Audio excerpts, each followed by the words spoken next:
Rare Coins, where ordinary change hides extraordinary value. Stop this small 1950 Jefferson. Nickel could be worth far more than 5 cents. Before you scroll, support our effort. Subscribe, like, and share so we can bring you more videos like this. Today we're uncovering why the 1950 nickel is one of the most talked about dates in the entire Jefferson series, and why collectors across the U.S. still hunt for it in old jars, drawers, and inherited coin boxes. It looks ordinary. It feels common, but this coin has a story that changed coin collecting history. Take a moment. Check your change. Check your old coins, because this discovery might already be with you. At first glance, the coin looks like every other Jefferson nickel. Thomas Jefferson faces left with "In God We Trust and Liberty." 1950 on the obverse. Flip it over and you see Monticello, Jefferson's home, with E pluribus unum above and 5 cents below. Nothing looks special until you look closer. Here's the historical context that makes this coin famous. In 1950, the Denver Mint produced an unusually low number of nickels compared to other years. Collectors at the time noticed this immediately. People began saving rolls directly from banks before the coins even circulated. This created something unusual. Many 1950 nickels were saved in mint condition, but very few entered circulation. That means worn examples are actually harder to find than bright ones. And high-grade coins with original surfaces are still highly collectible today. Now here's what most people miss. Because so many were saved, collectors search for exceptional, quality, and special varieties to separate valuable pieces from ordinary ones. Some 1950 nickels show doubled dies, die cracks, and sharp striking details that increase interest significantly. Condition changes everything. Look at Jefferson's hair. You should see clear strands. Look at Monticello's steps. They should be sharp and fully visible. These full steps are extremely important to collectors. Nickels with clearly defined steps on Monticello command strong attention. The highest recorded prices for 1950 Jefferson nickels with full steps, and top mint state grades have exceeded 5 figures at major auctions. That's more than many expect from a coin worth only 5 cents in face value. Even circulated examples are not insignificant. Because of its famous low mintage and collector demand, worn coins still carry value. And if a circulated coin shows a visible variety or strong detail, interest rises quickly. Here's exactly what to check. Look at the date, 1950. Check to the right of Monticello for the D mint mark. Examine Jefferson's hair for detail. Inspect Monticello's steps at the bottom. Clear, separated lines are key. Look at the lettering for doubling. Check for die cracks or raised lines from the mint. One critical warning: do not clean the coin. Do not polish it. Cleaning destroys the original surface collectors want to see. If you think you found a strong example, professional grading and authentication can make a huge difference. One decision can turn an old nickel into a documented collectible worth thousands. The 1950 nickel proves something fascinating.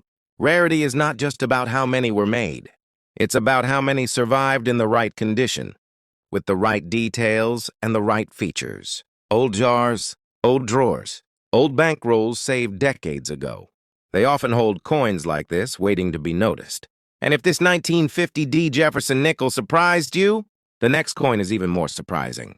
Remember, the next great discovery might already be yours. Stop. This old 1956 Washington quarter could be worth far more than it looks.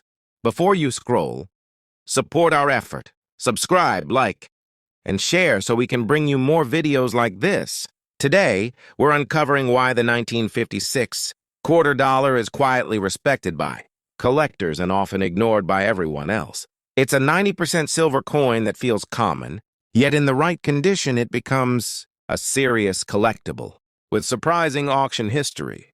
Take a moment. Check your drawer. Check your coin jar, because this discovery might already be with you. At first glance, the coin looks familiar. George Washington faces left with Liberty above and the date 1956 below. On the reverse, the eagle spreads its wings, holding arrows and olive branches.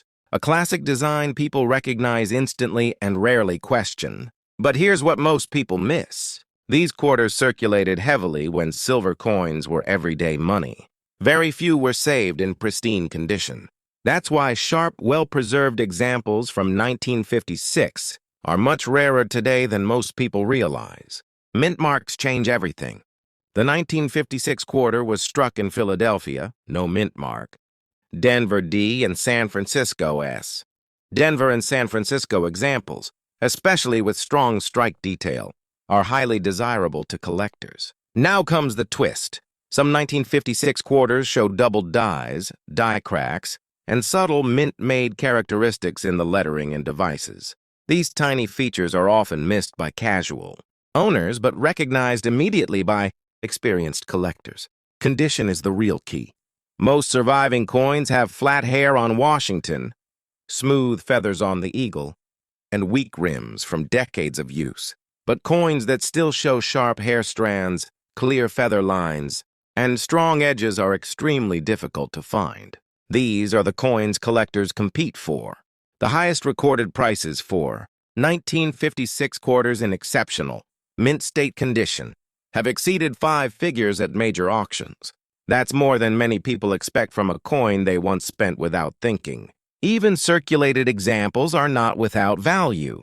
Because of silver content and collector demand, worn coins still carry respectable worth. And if a circulated coin shows a visible variety, the value increases further. Here's exactly what to check. Look at the date, 1956. Turn the coin over and find the mint mark below the wreath. No mint mark means Philadelphia. A D means Denver. An S means San Francisco. Examine Washington's hair for individual strands. Inspect the eagle's wings for feather detail. Look closely at the lettering for doubling or thickness. Check for die cracks or raised lines from the mint. Make sure the rim is full and strong. One very important warning. Do not clean the coin. Do not polish the silver. Cleaning instantly removes collector value and natural surfaces. If you believe you've found a strong example, professional grading and authentication can make a major difference. One expert decision can turn an old silver quarter into a documented collectible worth thousands. The 1956 quarter teaches an important lesson. Rarity is not always obvious. Value hides in condition, mint mark, and mint-made features that most people overlook. Old boxes, old drawers, family collections passed down for years. They often hold coins like this waiting to be discovered. And if this 1956 quarter surprised you, the next coin is even more unbelievable. Remember, the next great discovery might already be yours.